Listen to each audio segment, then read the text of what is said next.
Welcome to Maps and Meta-Analysis. Looking at California cities.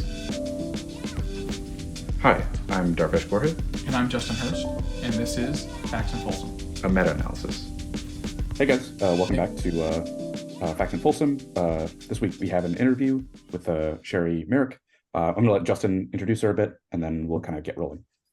Yeah, so one of the things we talked about the podcast recently has been the Folsom Rodeo, and I actually had the opportunity to volunteer at Folsom Rodeo, and in that capacity worked a little bit with Sheri of Choose Folsom, and Sheri was gracious enough to come on to the podcast and tell us a little bit more about how the rodeo functions for Folsom, but also more about Choose Folsom and this important organization, how it works in the context of the city to promote the city itself. So we can just go ahead and jump right into the first question and allow Sheri to introduce herself. Go for it. Oh, no, yeah, basically what Justin said, but just to reiterate a bit. So yeah, could you tell us a bit about yourself and then specifically about Choose Folsom? Yes, so my name is Sheri Merrick. I am the COO of the Chamber of Commerce. So Choose Folsom is an umbrella or a brand of our three different entities. So Choose Folsom is Folsom Chamber of Commerce, the Folsom Tourism Bureau, and the Folsom Economic Development Corporation. And all three of these entities working together harmoniously is a very rare thing. Typically, a chamber is a chamber and that's it. But our organization is able to help businesses and communities in a much broader way by having all three entities work together under the same roof. Okay. And maybe just a quick follow-up on that is this an idea that was kind of inspired by a different city or a different town? I mean, as far as I understand, it wasn't always this way, that these three entities were kind of under the same roof. So was there some impetus for kind of combining them? Yes, and that impetus would be Joe Gagliardi. He is an innovator. He is a visionary. And about 6 or 7 years ago, the Chamber of Commerce saw a need in our city of Folsom. There was no economic development and there was not a tourism bureau. And so they saw the potential of these entities working together in order to benefit the city, the community, and the surrounding areas. And so it was actually first born into the Greater Folsom Partnership. And we rebranded about 2.5 years ago to Choose Folsom because that is exactly what we want you to do. We want you to either choose to visit, choose to do business here, or choose to prosper and grow your business here.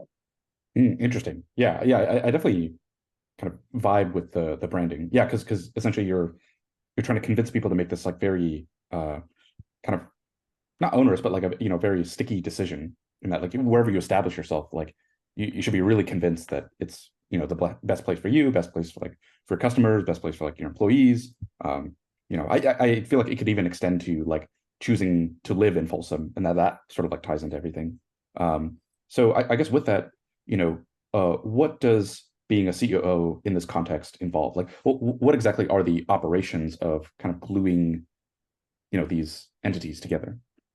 So I am the COO of the chamber. Okay, gotcha. Joe Gagliardi is the CEO of Choose Folsom. So my main focus is what a Chamber of Commerce does to support business in a community. And so that is my main role. And that goes anywhere from supporting businesses to creating events to fulfilling on sponsorships. It's a huge, it's all encompassing. However, Joe oversees the Tourism Bureau and the Economic Development. I can help to support them if they want to do something that involves like the business community. However, my main role and my main focus is the business community and the community at large of the city of Folsom. Gotcha. Okay. Interesting. And I know the Folsom Rodeo was like one of the kind of biggest things that Choose Folsom is involved with. So Justin, do you want to talk a bit more about that? Or Yeah, so I mean, as a Folsom resident, I know that this is like a huge event, something that people look forward to every year. Even though it was like 107 degrees out, like still had great turnout, and people were super excited to be there. But I guess just from your perspective, like with your vantage point, what does Folsom Rodeo mean to this community, like in Folsom? So this was our 62nd annual Folsom Pro Rodeo. And we, with the exception of COVID, you have to do the little asterisk with COVID, but we truly are the longest continuous rodeo in our region that has been happening. And Folsom was a farming town, and it was a ranching town, and it just fits with the brand. I will never forget when I first became involved with this community. I started as an ambassador, and they said, well, if you're an ambassador, you're going to have to volunteer for the Folsom Pro Rodeo. And I was like, oh my stars, you guys have a rodeo? Are you kidding me? I was so excited. And everybody was kind of like, whoa, we've never had that response before. But I grew up in rodeos. I used to barrel race. I grew up in Turlock. And so when I heard I was going to be able to be a part of a rodeo again, I was so ecstatic. It was just amazing. So we welcome over 3 days, over 21,000 people to our city. And the economic impact of that helps our small businesses is absolutely amazing, because the rodeo starts at 7 o'clock. The gates open at 6, but most people come way earlier than that.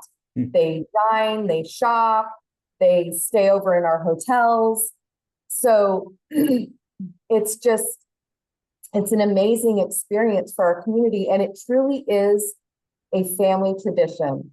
So one of the craziest stories I have is I was working with one of my clients, and one of their workers found out that I was involved in the rodeo, and she said, oh my gosh, my excuse me, my daughter's husband mutton busted when he was 4 years old, and he still has like all this footage, and she sent it to me, and it was amazing. Like, he was all decked out in the gear and so excited.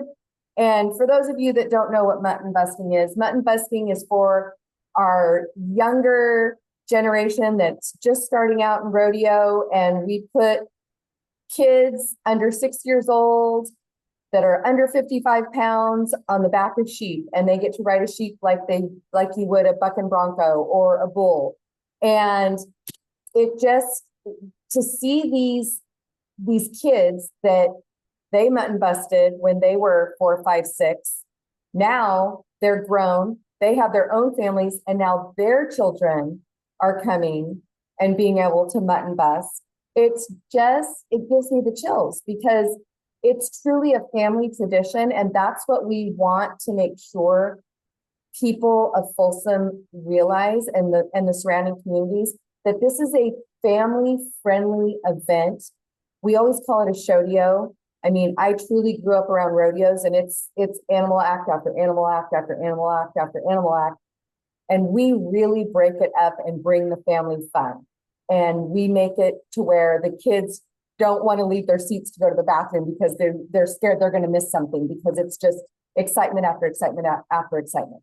And so being able to be a part of a 62-year-old tradition in this community is just absolutely amazing. Wow, that's incredible to have it be multi-generational. Because I feel like, for me, Folsom feels so young. I mean, even just like seeing the houses around me get built, as I was kind of growing older, it makes it seem as if like, oh, okay, everyone here has kind of had a fresh start. Like, nothing is really like, I guess, rooted here that long. I mean, of course, there's like Sutter Street and like, it's like gold rush era stuff, but that almost seems like so distant that it's like, okay, maybe that's a bit harder to grasp. But yeah, wow, bringing your kids there and like seeing that footage, that must be really crazy. I mean, do you think Folsom is unique in that it is one of the kind of largest towns to still have this culture of rodeos and things like that? Because I feel like maybe people would typically associate it with like, somewhere that's like way more rural, way less developed, I would say. Not in like a pejorative way, but like in a, like Folsom is quite a growing like city. And a lot of people think of it as a suburb of Yeah, Sacramento. exactly. So, yeah. Exactly. Yeah. It's definitely not like an exurb or anything like that. So do you feel like that's like a unique aspect and maybe a unique draw of Folsom Rodeo? It really is. And I think that speaks to Folsom's charm because we are so rooted in family and tradition and community. And the fact that we all want to lock arms with our neighbors and lift each other up and be together and supportive of each other as one. I 100% believe that is why one of the reasons that sets us apart from other communities, for sure, most definitely. Interesting. And so you mentioned earlier that you started out as a volunteer, but could you talk a bit more about kind of your role in the rodeo and how that's evolved over time, and so what sort of capacities you've been involved in over time?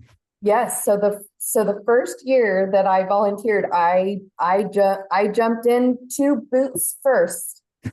And I literally volunteered all 3 nights. I was so ecstatic to be a part of it. And just so y'all know, it was 112 that year when I first started. So 108 is no big deal. But yeah, it was absolutely amazing. I loved the experience. My next year, I was asked to kind of support the volunteer efforts. And so I was kind of a background supporter of volunteer coordination. And then 4 years ago, they kind of just said, Sheri, we're handing the reins over to you. We want you to be our volunteer coordinator. Take it away. And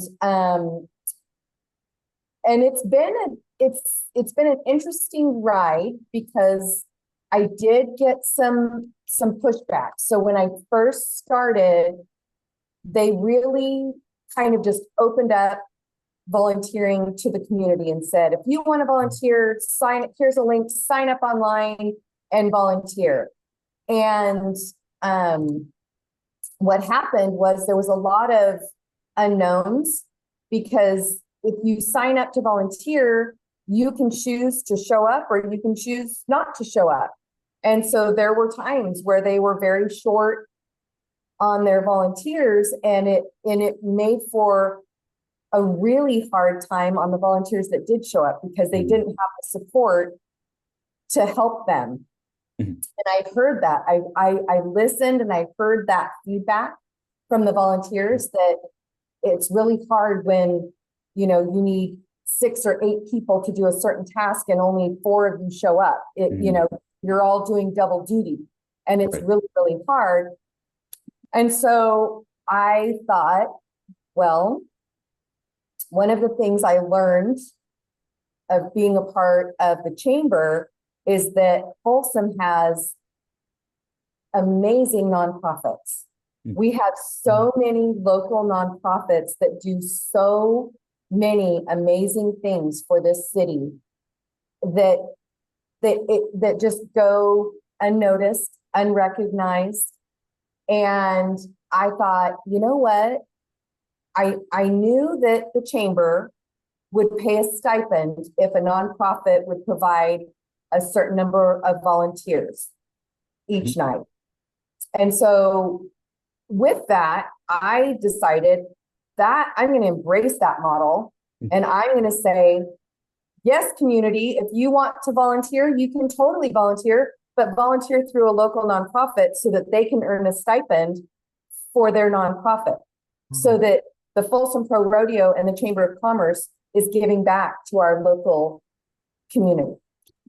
Interesting.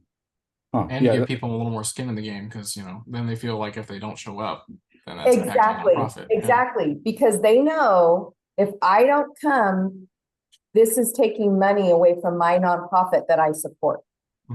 Yeah.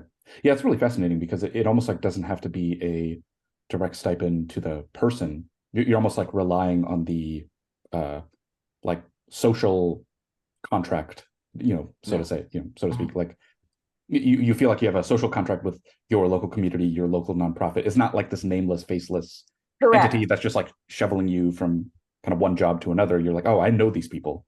Like Correct. I know that they're going to be kind of disappointed in me if I don't hold up my end of the bargain. So And correct. And they just feel like I want to help support the good that they do in our community.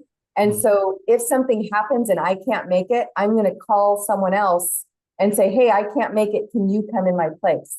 yeah, And that happens all the time. I see. Like the motivation is almost like bottom up in a way. Right. And I also feel like maybe another advantage of that in general is the rodeo only happens like once a year. But if I feel like if you kind of work with a nonprofit, then they could volunteer for things like all throughout the year. So it kind of makes sense from like the most enthusiastic people probably want to volunteer on a regular basis.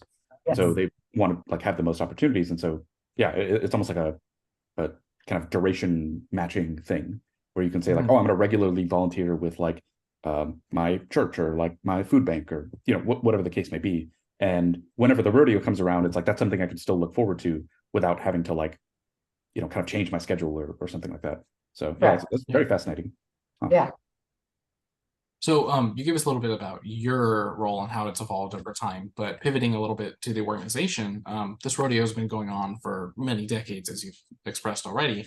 How has the role of Choose Folsom in the rodeo changed over time, especially with the rebranding into Choose Folsom?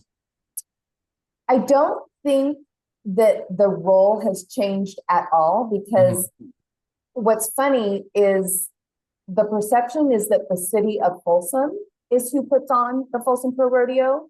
People are typically shocked to find out that it's the Chamber of Commerce. And so I think by rebranding it Choose Folsom, maybe that has kind of gotten in the more forefront of people's minds that, oh, it's Choose Folsom is who puts on the Folsom Pro Rodeo instead of the unknown entity that puts on the Folsom Pro Rodeo. That, I mean, what we do, the amount of work, I mean,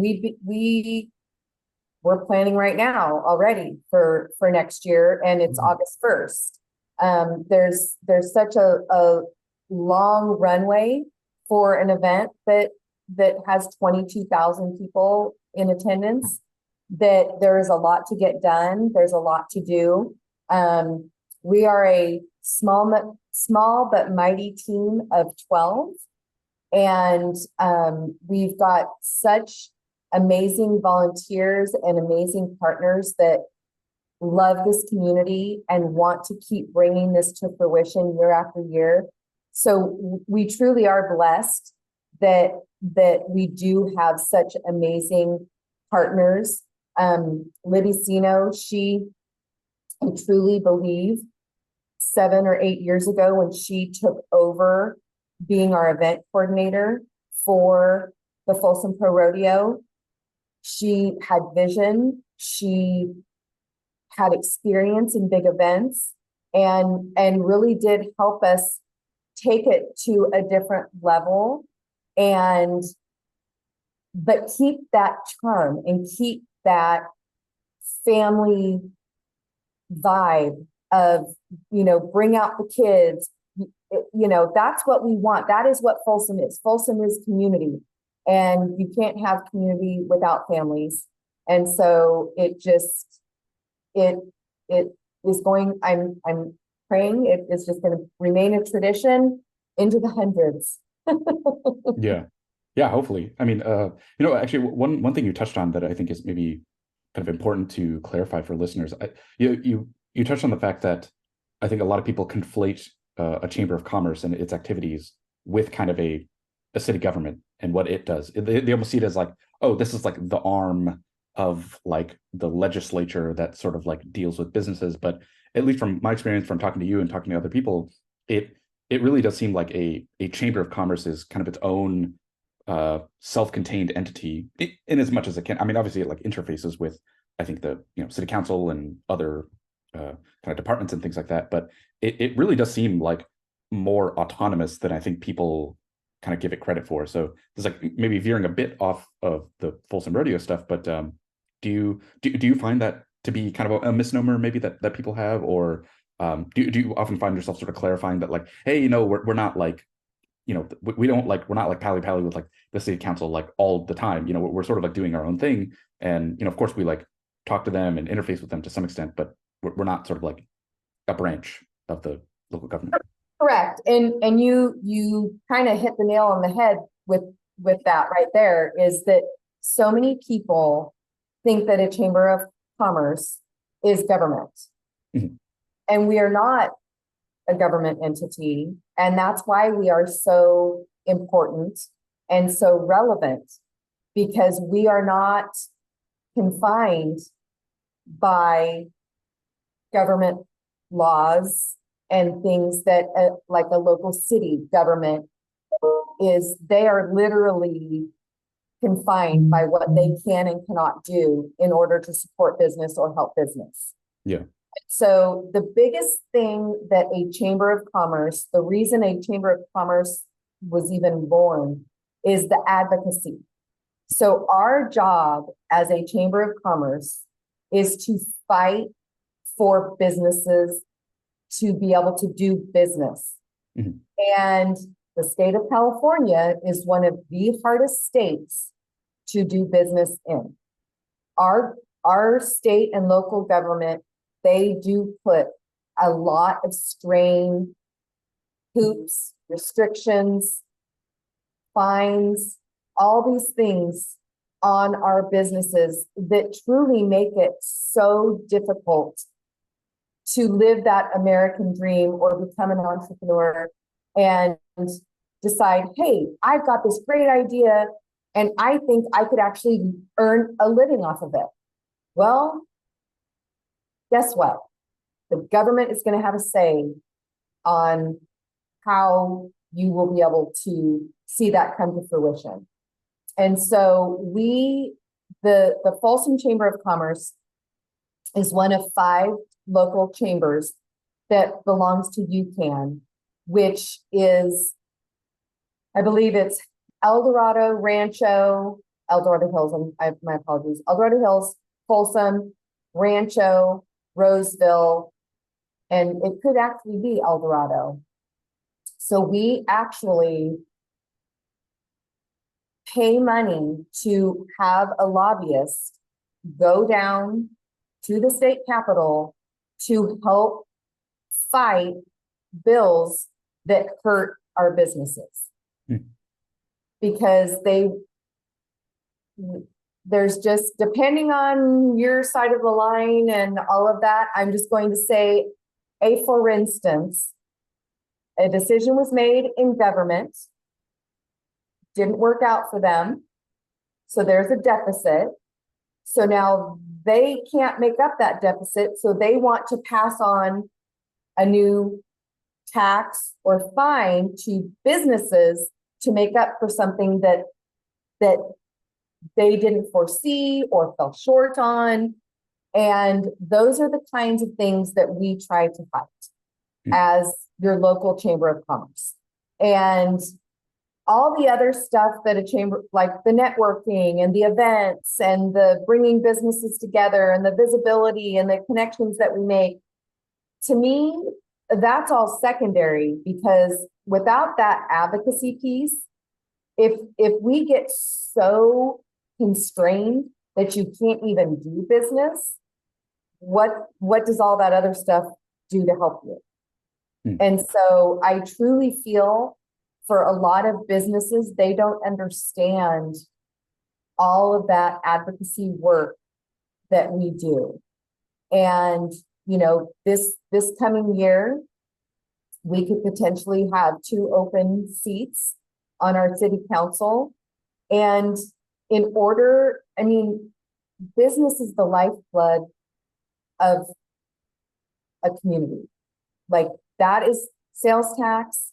All of that is what pays for city services, the police, the fire. All of that would not exist without business. And so people don't understand how important it is to have a pro-business city council that isn't going to start saying, oh, it's so hard to do business in Folsom. I'm not going to go and do this. I'm not going to go and open my business in Folsom. So it's extremely important for people to understand it's not necessarily politics. People can perceive it that way. It's the fact that we need pro-business people in office. That is the goal of a Chamber of Commerce. It's not right or left. It's literally who is going to help us to support and sustain business and business growth in our city so that we can keep up with our services that we want to provide to our residents. And so it's such a misconception. It really, truly is. People think that we're just all about politics and we're political, and they need to come and learn a little bit more, because it is a misconception, I truly feel. And if they took the time to kind of really get to know why we do what we do, I think that we might change a few opinions. Interesting. Yeah, I mean, you described this relationship as quite like adversarial, but it seems like the Chamber of Commerce is doing quite well. I mean, like, in that it doesn't seem like you guys are losing the fight too much. So the rodeo was sold out this year, even with the extreme heat, which would be like a pretty reasonable deterrent, one would think. So I guess, given that context and given that kind of backdrop that you laid, what are some of the biggest growth opportunities for the rodeo? And even if you want to expand out, like, what are some of the growth opportunities for the Chamber of Commerce? You mentioned advocacy as one of them, just connecting businesses in general. So yeah, maybe from the rodeo, and I assume that maybe the rodeo could be like a microcosm almost for the Chamber of Commerce at large. So could you kind of speak to that a bit? So we really want to create opportunity, and we want to introduce as many people as we can to our amazing city, because guess what? Visitors that come here, they spend money. That's sales tax dollars. They stay in hotels. That's TOT taxes. So, and people don't understand. Some people don't necessarily understand that. And so Folsom is one of the safest places to live and to do business. And so because of that, we want to maintain that. And with the growth that we have, the only way that we can do that is to invite more and more people to our amazing city to experience it. So we have a wonderful business event. It's our Folsom Women's Conference. It's a her conference. And this will be, I believe, our either 4th or 5th year. I'm waddling on that. I want to say, I feel like this is going to be our 5th year. And we've had it at the Palladio, who is an amazing partner with us. They have supported us and watched this grow from inception on upward. The space that we typically would hold it in has now been leased. Good for them. We're ecstatic. Yay. That another business is coming to Folsom. That makes us extremely happy. So this year we're moving it over to the Harris Center. And the last 2 years, or the first 2 years, we had 350 registered. Last year we had 500 women in the room. This year our goal is 800 women in the room. And it is an amazing, it is a business event. However, the demographic of that event is crazy. It is like, it is 14, 15, 16-year-old ladies all the way up to 82, 80. I think I met an 89-year-old there last year. So we cover all aspects of of the spectrum for women, and we have something for every single one, and every single woman gets something out of it. That's in October. In November, we 4 years ago, we really wanted to foster our relationships with our foothill wine partners and try to help drive tourism and host hotel stays here in Folsom to come and stay in Folsom and then go enjoy all the wineries up in our foothills, because we have so many amazing foothill wines. Our CEO, Joe Gagliardi, had a brilliant idea that said, why don't we have a competition?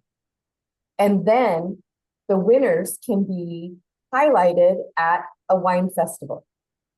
So in November, on November 11th, we will be having our annual Foothill Wine Festival. We've had over 1,500 attendees. And last year we had over 60 wineries participate. And it's basically 100 miles of wine tasting in one event. Wow. And so that drives taxpayer dollars or tax dollars. It also gets people in our hotel rooms because they want to come and stay. They want to come to the festival, taste, stay the night, and then go and explore the amazing areas that we have to offer here. You know, I absolutely love the city's branding of distinctive by nature, because that truly is what Folsom is. It is extremely distinctive by nature. The fact that we sit on so much water and have so much beauty around us, it's just, we are so truly blessed. We really, really are. Well, yeah. Oh, sorry, Justin. Looks like you. Oh yeah, no, I think that was great, and it really felt like that aspect of how Choose Folsom has really done more than just, you know, economic support here, like trying to drive economic growth, bringing in business, but also really serves that function where you're developing the community, like bringing people that are old as 89 and as young as 14 together at these same events. Just is pretty interesting. I think that really is something that a lot of people don't know about the Folsom Chamber of Commerce and the role of Choose Folsom. Pivoting a little bit, I know one of the things at Rodeo that I noticed, having volunteered for various nonprofits for most of my life, was the sheer number of volunteers that were there. And like there was a lot of people that came out to support the community and specifically support Choose Folsom and the rodeo. But you know, maybe broadening it to however you recruit volunteers for all the different chamber events. Like, do you find that there's a lot of repeat volunteers? Is it volunteer organizations that you contact? Is it through personal connections or something else? So our core volunteers are our ambassadors and our FLIP members. So FLIP is our Folsom Leading Young Professional Group. And those are our people that have said, you know what, I don't want to be involved only once a year at a single event. I want to really be involved all year round. How can I do that? So anyone that is a chamber partner, which is a paid partner, so we at the chamber, we are one of the few in the area that actually offers a complimentary membership. So if someone is interested in, I don't even know what a chamber is, you can sign up for a complimentary membership at choosefolsom.com, click on become a member, and then you will actually start beginning to receive communication from us. You get a free basic listing, and you get invited to our Making Business Work event that happens 4 times a year. So every quarter, that is the one event that we make available to our complimentary members. Once you become a paid partner, then the world opens up to you. And if you are a paid partner, you can become an ambassador. So our ambassador program is some amazing individuals in this community. They volunteer constantly. Almost every single event that we have, we rely on our ambassadors to help with check-in, to help with setup, to help with breakdown. They go out into the community. They're there at ribbon cuttings. They are there reaching out to our new partners to say, welcome, congratulations for choosing Folsom and for becoming a partner. I'm here as a resource. If you're afraid to attend an event, my name's Sheri. I'm here. Please look for my face. I would love to connect you with other businesses in our community. So our ambassadors they truly are the lifeblood of the chamber. We rely on them so much. Bag stuffing. So if we have swag bags or business walk bags, they're my group that come out for 2 hours and we walk a hole in the carpet around a table with all the swag and just keep stuffing bag after bag after bag after bag. So think about it. We had 500 people at the women's conference. We had to stuff 500 swag bags. Guess who helped me do that? It was our ambassadors. So, and our Folsom Leading Young Professional Group, they have really helped step up and volunteer as well. We actually had one of our bars at Rodeo that had for a really long time been run by a local nonprofit. And they basically had just kind of aged out a bit and decided, this year we're not going to come back. And I said, okay, I think our flip members can step up and accept this challenge. And one of the things that I absolutely, because I was a little nervous, I'm not going to lie to you, because that is a big task to make a change in something so significant at an event that a ton of the rodeo fans visit each night. I was nervous. Is this are the wheels going to come off? Is it going to go smoothly? And our flip leadership and other flip members, they stepped up. And one of the things that made my heart sing the most was the fact that all the feedback I got was everyone there was so happy and so sweet and so pleasant. Like that just made my heart sing. And so they don't get paid for that. They do that because they are young professionals wanting to give back to their community, wanting to support. And so it just made me super, super happy. Yes, that's very fascinating that you. Oh, Did sorry, did I answer the question? I might not Yes. have answered the question. You did. Thank you.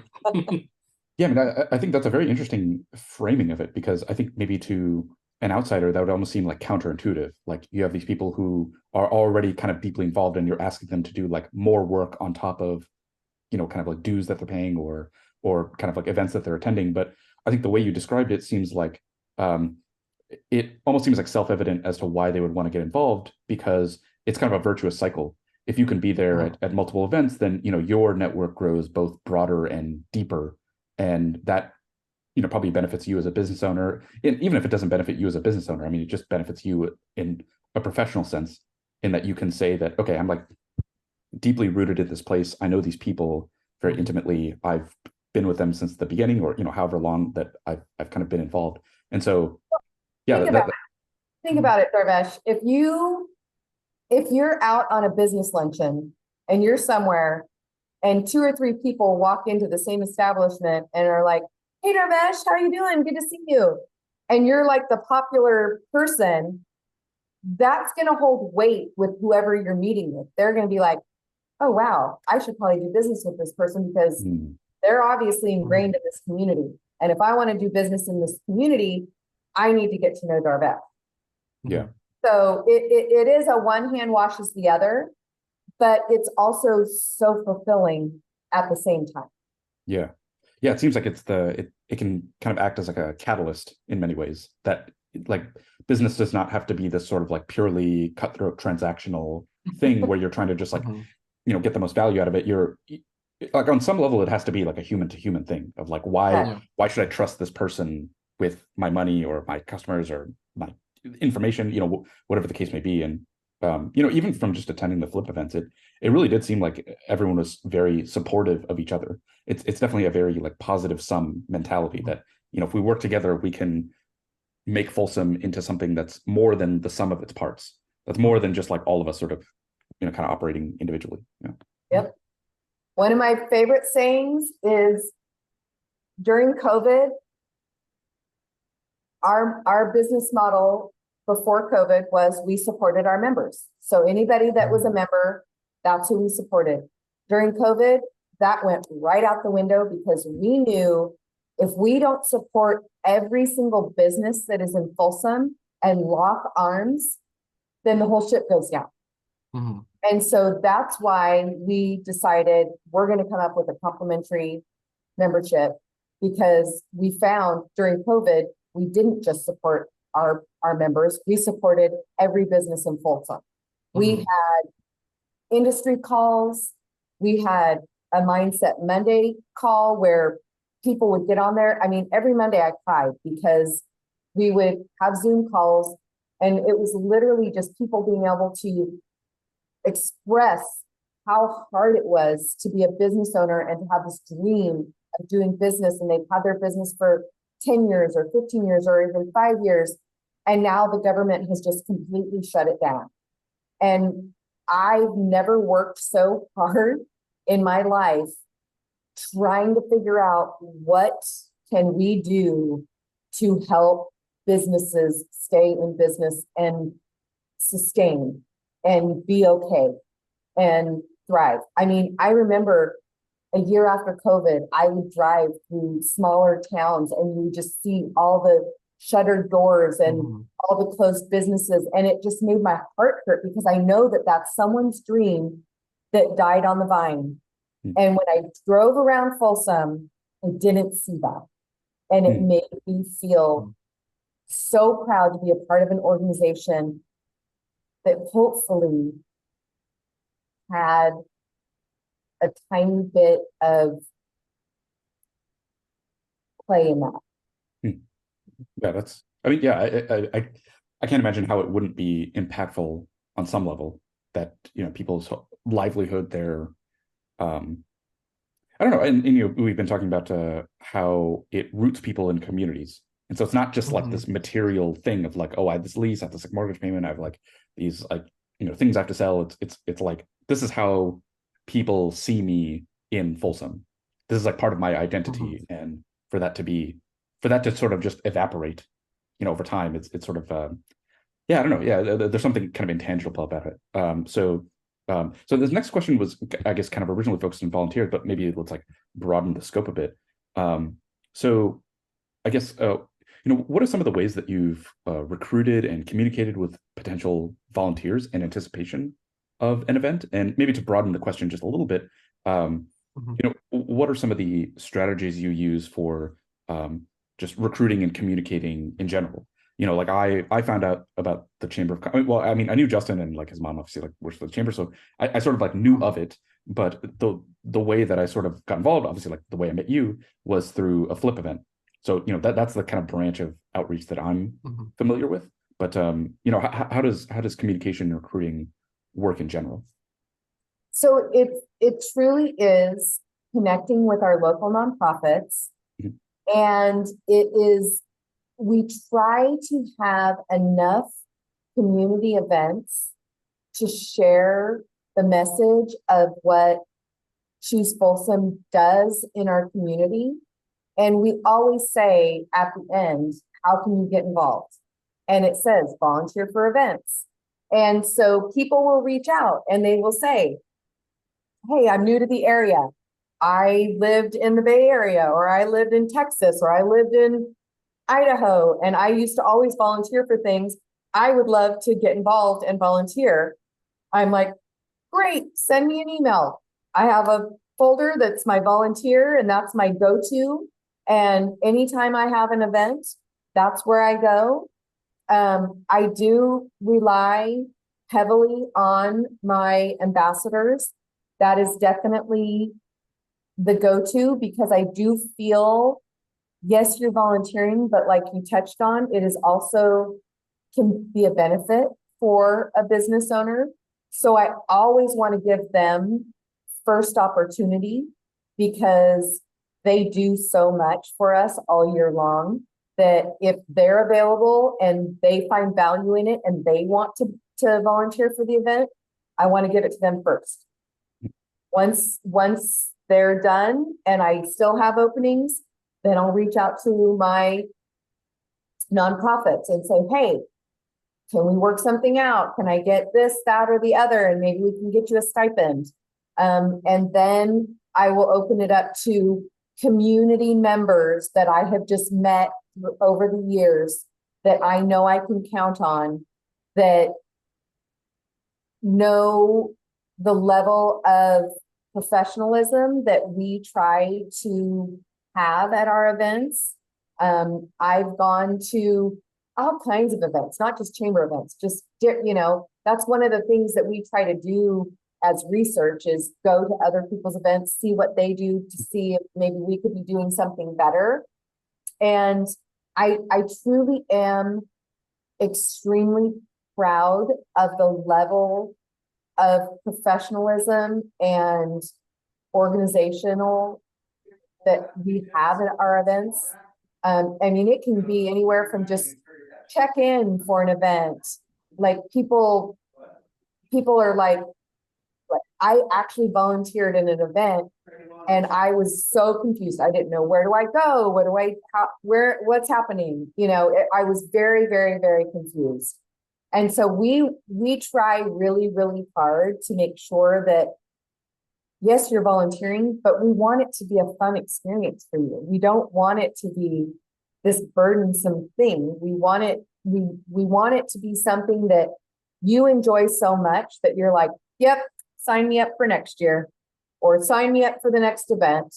And we've been really, really lucky in that aspect that we do have such a great core group of volunteers that do enjoy coming back time and again. Interesting. Yeah, I like this the like kind of concentric circle approach. Like the people who kind of are already part of that virtuous cycle, they get kind of first dibs, and then kind of moving more and more peripherally, but still kind of rooting it in people's professional network to some extent or the other. Like the amount of time and energy it would take to explain to someone like why you should, like how you should behave this way, what this event means, like why it's important. Like it would almost seem like more onerous than just like asking someone, or like asking a business owner who's like, oh no, I see the benefit because it's like I'm a hotel owner and like people from the rodeo stay at my hotel. So it's like I have a vested interest in this doing well. So it's, yeah, I don't know, it kind of behooves me to do well. But one of my favorite things is the last 2 years, we have had a group of seniors from Folsom High that come and volunteer. And that warms my heart because I hope and pray that they have such a great experience that they're going to want to come back as they grow up and just keep coming back. And I do feel that is a key, because if you can get a young adult interested in giving back to their community, they're going to reap the benefits, because all it does is make their community better. And so it's just a matter of making sure that they understand. I mean, it could be literally you're stamping someone's hand, or you're maybe emptying a garbage can and putting the bag somewhere. I mean, it could literally be something so simple, but the fact that you're there, you're not getting paid, but you're doing it for your community is huge. It's a great trait to instill in our younger generations. Yeah, definitely. I don't know, Justin, do you want to pivot a bit to Choose Folsom? Because I know we've been talking about like the rodeo and like volunteering in a bit in kind of this like amorphous way, but maybe we could like dive a bit deeper. Yeah, and I think Sheri, you did a great job, especially at the top of this episode, where you explained a lot about that rebrand of Choose Folsom, like what differentiates it from the Chamber of Commerce, like what's Choose Folsom really mean, what does it encompass? But do you think with these changes that there are potential challenges? Oh gosh, there's always challenges. Are you kidding? We live in the state of California. Yeah. You know what's funny is because I was a part of the organization, and when I became a part, it was already the Greater Folsom Partnership. Mhm. It was a huge mouthful. It was, we are the Greater Folsom Partnership, we are the Tourism Bureau, the Economic Development Corporation, and the Chamber of Commerce.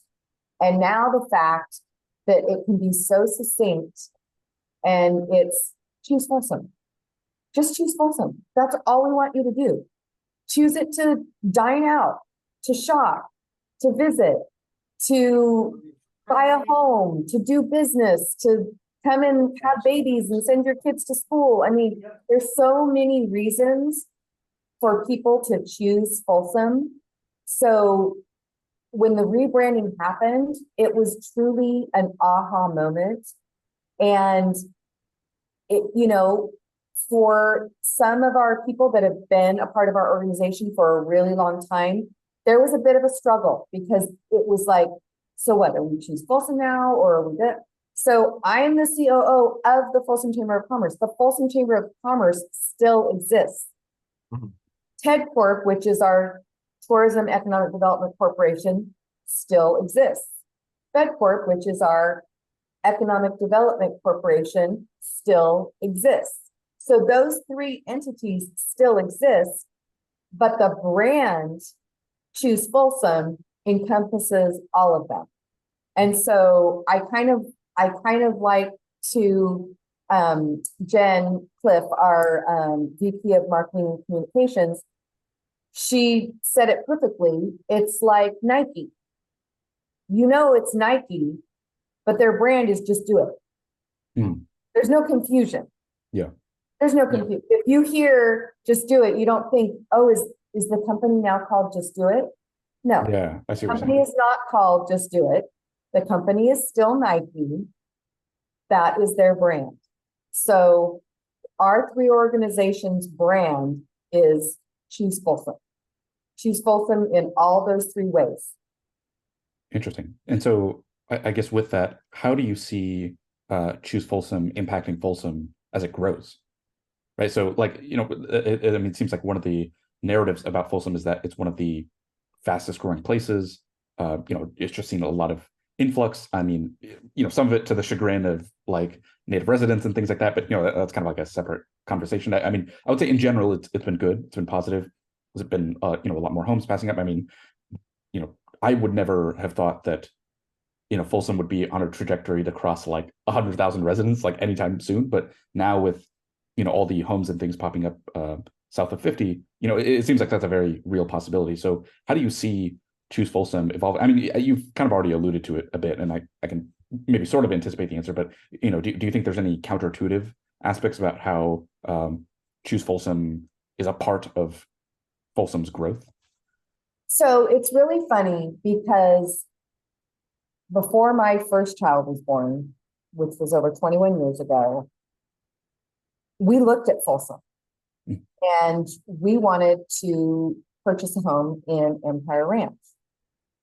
Well, Empire Ranch, so that was over 21 years ago. Empire Ranch still isn't completely done yet. Yeah. So when people are freaking out about South Folsom and that, oh my gosh, it's all these homes are going to happen. Yes, they're going to happen, but they're not going to happen next year. Folsom is very, very good at coming up with a master plan and then seeing it come to fruition in a graceful way, in my opinion. Mm-hmm. Yes, people say, oh, but it's causing traffic and it's causing this and it's causing that. And, Elaine, our city manager, she came and spoke at one of our chamber events, and someone was complaining about the traffic on East Bidwell. And she said, well, are you going to be a part of the solution or a part of the problem? Are you one of those people that are driving down East Bidwell at noon? Well, then you're part of the problem. So when I drive around Folsom, and I hardly ever go down East Bidwell because I know that until it gets to a certain point, growth is not going to, or expansion is not going to happen. And so I can still get around very quickly. You just have to pick alternate routes. Yes, it might not be from A to Z straight line, but you can still get around Folsom very, very, very easily. I lived in Burlingame in the Bay Area for 11 and a half years. These people have no idea what traffic is. It cracks me up when Folsom residents complain about traffic because, and I guarantee you, anyone that's lived in the Bay Area, they probably laugh at it too, because it really isn't that bad.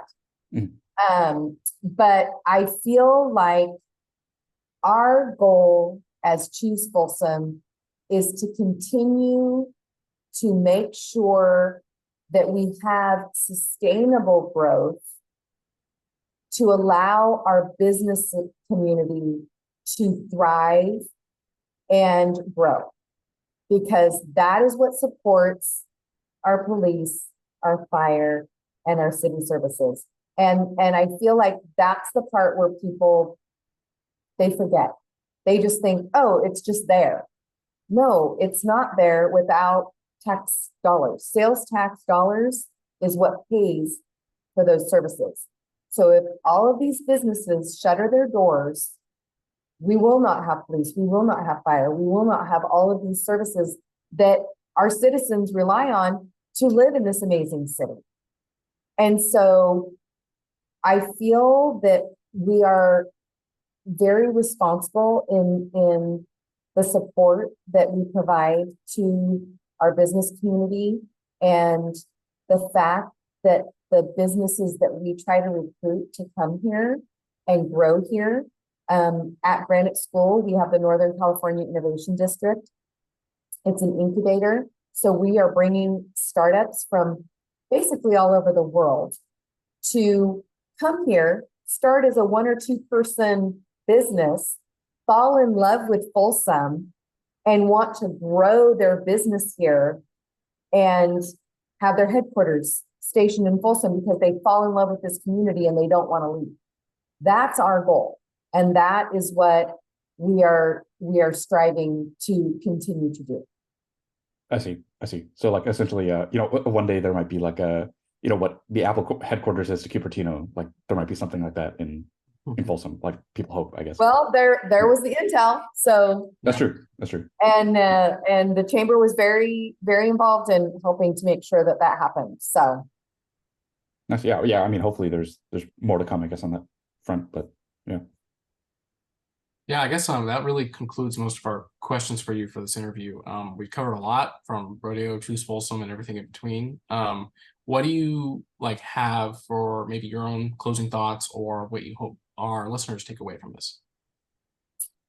Hopefully they will take away that there is a misconception that the chamber is a government entity or a political entity. I do not consider ourselves either. I feel like we are a support system for not only businesses, but community. I feel like we're the bridge that can bring those two things together. And I just hope that more and more people choose Folsom. Oh, okay. That's I love that it's both like a sentence and a brand. Yeah. Me too. Shows it's working for you. Yeah, that's true. So yeah, I guess with that we'll conclude this interview. Yeah, thank you so much for taking the time to be on. I think it really gives people a much better insight into just governance, like city governance in general. I think people get mired up in like you said, like the kind of like politics of it and this whole like axis of left right, when in reality most people have a vested interest. They kind of want the same things. They want a safe community. They want people that they enjoy being around. They want businesses that they want to support locally. And I think the work that you do, the work that Choose Folsom and the Chamber of Commerce in general is very I know it's crucial. It's very pivotal to one of the pillars around which cities are organized in a way that I think more people can relate to than these kind of giant faraway metropolises like San Francisco or New York or something like that. So yeah, thank you again so much. Thank you for having me. Appreciate it. Cool. All right, bye guys.